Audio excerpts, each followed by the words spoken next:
চলো স্যার ডাকছে। আবার কি হলো? বলেছি না সপ্তাহখানিক লাগবে। বেশি কথা না বলে চলো, স্যার ডাকছে।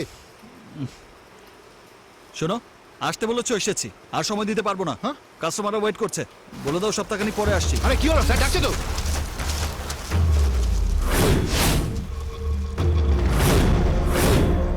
আরে এসব কি? দেখো, এসব করলে কিন্তু আমি পুজোও করবো না, আর তেহসিনের আত্মার সাথে কথাও বলবো না। হ্যাঁ, এই টাকাগুলো কোথায়? আরে আমি কি জানি, তেহসিন জানে।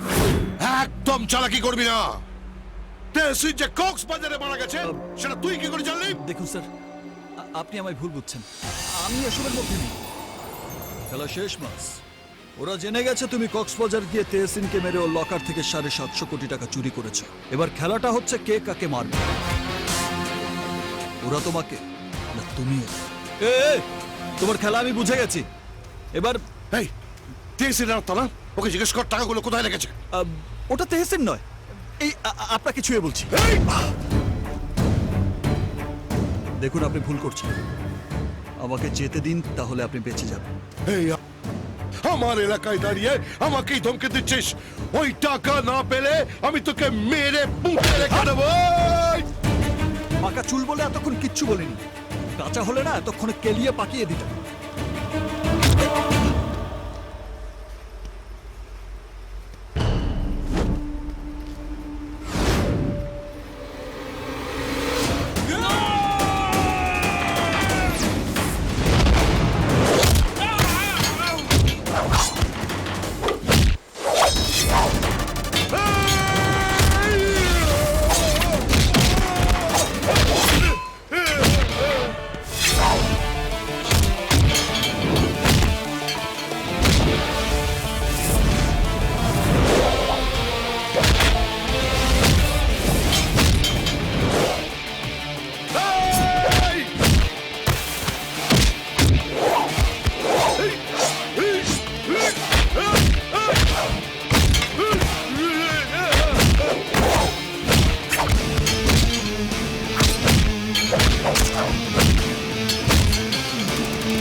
তোর হাঁটা চলা, তোর কথা বলা ধরেছে আমাকে জড়িয়ে।